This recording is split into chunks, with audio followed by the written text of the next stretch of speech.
Hey everyone, welcome back to another Kevin's Kreations here on Geektopia Island. I'm Kevin. And I'm Cardwell. And we're back today showcasing one of the other older rulers, but with some new additions to it with the new set that came out, the Return of the King, the little yellow box. The 0.5 one, yeah. Yeah, it's got some extra cards that help out the other rulers from the first set, and that's what we're going with. But before we get into it, guys, remind you that we do have a Patreon. The link is down below. It just takes $1 to give us some love and support. We greatly appreciate it. In that Patreon, you'll get to see all of our decks early, all of the other ideas we have early, and you get extra access to our Discord and everything else. Also down below, you'll find our FOW Grimoire, which is our app, our deck builder for the game, Force Will, and it's really good to use for building a deck on the go. I've heard a lot of people use it, and a lot of people love the way it's built and what we did with it. Because we did it what we would like, which is pretty sure most people like it because it's super simple and easy to use. It took us a lot of time to figure it out, but we got there. Yeah, we got there. Go check it out, see if you like it, and download it. It's easy. And that, guys, we're going to talk about Shock and Awe. So we're going over Red Deck wins, because, I mean, it's still good. It's still a thing.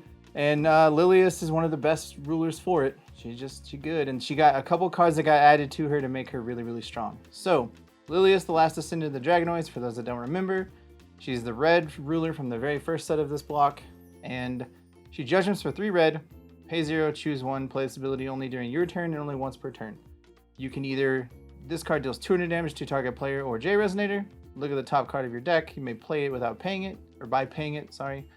Or put 5 strength counters on this card. Tap, and then you can put 5 strength counters on this card. Yeah. So every turn you get to choose one of the abilities, and then you get to tap, put 5 strength counters on if you want to, which is really, really good. Yeah, she was pretty fun when she first came out, for sure. And then when she judgments into a 12/12 with swiftness, and if a fire source you control would deal damage, it deals that much plus X100, where X is the number of strength counters on this card.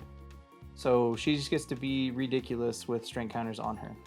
And it's kind of gross because you're like, hey, my 1/1, it gets to deal like 10 damage. It's huge. Yeah. Super huge.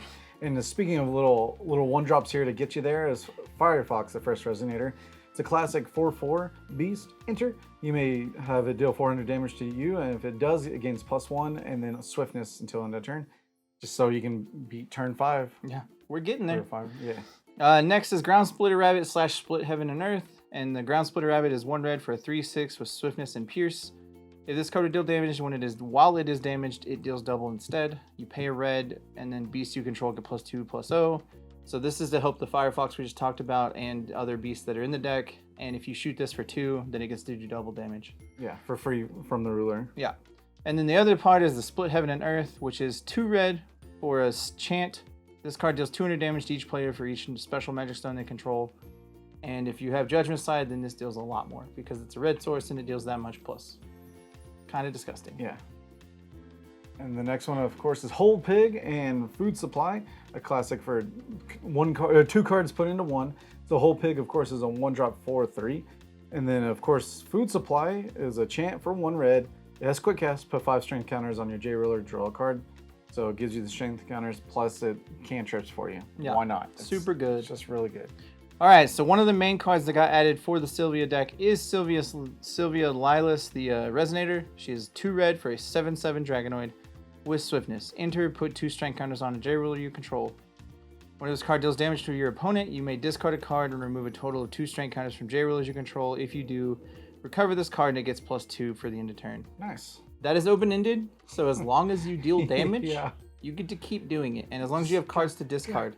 Because you don't care. I died to this in the big tournament we played because it's just like, hey, cool, I have 7 cards in hand and I have 10 counters. I don't care because, cool, remove 2 counters, discard this. Yeah. Untap, I get bigger. She's 7, 9, 11. You just keep going from there. Yeah, keep on swinging there. It's pretty solid. Yeah. Now, the next one, of course, is Elfina, Spirit of Trials. It's a 2 red spirit. It's a 10/2 quick cast. When this card is put in the graveyard from the field, it deals damage equal to its attack to each J Resonator your opponent's control, which is ridiculous. And then, of course, remove this card in your graveyard from the game, put 4 1/1 counters on a fire J Ruler you control. So, yeah. It's just a good 2-drop. It's just a thing that does things. Yeah, you're like, hey, cool, tune to the board wipe you in red, and then get my J Ruler 4 counters for when she does Judgment. I get to kill you harder. Yep. The last Resonator we have is Arl, the 7-tailed fox / Arl's Flame, which is one of the best red cards that I've made. Oh, yeah. It is 2 red for a 6/8. Whenever this card is dealt damage, It deals that much damage to target player or J Resonator. And you pay 3 red, put this from the graveyard into the field. Or Arl's Flame, which is chant, quick cast for 1 red. This deals 1400 damage divided as you choose between 2 targets. One of those targets has to be a Resonator you control, and the other has to be a Resonator your opponent controls. Yep. So essentially, you have to deal at least 2. So you have to do 200 to yours and 1200 to theirs.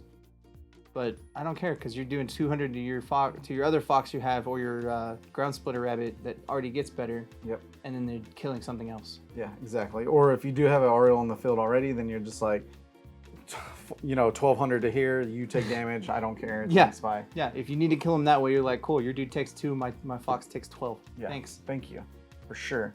All right, for the spells we have Shrine of the Dragonoids. Is this one of the new ones? No, not yet. Okay, so 1-drop addition. Tap, if a fire source you control will deal damage this turn, it deals 200, that much plus 200 instead. Just simple as that. It's super strong because you're like, cool, the turn I'm going to do a lot of damage, you do this before you untap. So then you get 200 and then you do it on after you've untapped. So you're like plus 400 to all my stuff. Yeah, and it says until end of turn. So any fire source you do. Yeah. Which is pretty nice. Which is really funny with this card. Magical Arrow. 1 red, quick cast. This card deals 100 damage to target player or J Resonator. Put this card in your hand as it resolves. So with that, you're like, cool, pay 1 to take 3. Yeah, and then 3, and you 3. just keep doing it. And 3. Super good card. This is the new one. All right, Kirik's Training Ground. It's a 1 red edition. So whenever J Resonator is put in the field under your control, force 1, which you roll a dice, put X 1/1 counters on it, where X is the result of the dice roll. That's really good. Just any dude you play, it's bigger. Just whatever. Yeah. It doesn't matter. It just gets bigger. Yeah, you're like, cool, I don't care what it is. Even if you roll a 1, it's still 1 more counter that it gets to do. It's just math for the blockers. And if you have multiple of these in here, they trigger. So you just like, multiple dice, go. And then next is Fountain of Trials, which is 1 red. Swift spirits you control gain swiftness. You don't really care so much about that, but you can make Elfina get swiftness, I guess. But mostly it's tap, recover a fire ruler you control, so you can get extra strength counters on your turn. Yeah. Or you can call a stone and then get strength counters and be like, hey, cool, thanks. Or even just 1 more untap for Sylvia, if you need to, for sure. And of course, we have Burning Rabbit Death, or Dash. It is pretty much death. It is pretty much death. So it's a 2 red chant. So put 3/3 Fire Beast Resonator tokens with swiftness, and when this card is put in the graveyard from the field, it deals 200 damage to target J Resonator into the field. And of course, when this is flipped, you have just giant dudes. That, and with Kirik's Training Ground, it's hilarious because you're like, cool, Kirik's Training Ground, I play this, now I got to roll the dice for each one, and they each get bigger. Yeah. And I don't know what cares what happens. Just more swinging big. And the last card is the Last Secret Sword, which is a red, and black, but you're never going to pay the black because you just don't. You may banish all but 1 entity you control and discard your hand rather than pay this card's cost. This card deals 1,000 damage to your opponent. So it's easy, it's just free, discard my hand and kill you the last little bit I need to. Even if you even have a hand, it won't matter. Yeah. And the stones are really simple. We're playing Magic Stone of the Atoms because it adds a red normally, and then you can sacrifice it to draw cards. So red decks just get to be like, hey, cool, I need free card advantage. Thanks, I need cards. And then 2 Fire Magic Stones, and then Epic Stone of the Dragon, which is her stone, which is add a red, or tap, put 3 strength counters on your J Ruler. Because you're not really caring so much if you take damage because you're going to kill them first. Yeah. That's your whole goal. You're playing burn. That's what burn does. As long as you're dead first, we're winning. Yeah. 1 is not 0. Yeah. You're still winning. But that is the deck Shock and Awe. It's going to be super fun to play with all the new cards and see all the shenanigans. Really, I just want to get a Kirik's Training Ground and be like Burning Rabbit Dash. That's honestly all I really want to do because it'd be hilarious. Yeah. And if you get 6s on all of them, then you're just like, my rabbits are huge. Huge. But the deck list will be down below, guys. Check it out and then leave us a like down below and let us know what you think about it. We'll see y'all again next time. Goodbye. Later. Also, guys, make sure you hit that like button down below and subscribe to our channel, and then hit that bell for any future notifications that you have for our videos. And we go ahead and give a big thank you to our fans for over the years, especially our Mythic and Above Patreon followers. Thank you, Ryan. With that, we love you. Thank you for your support.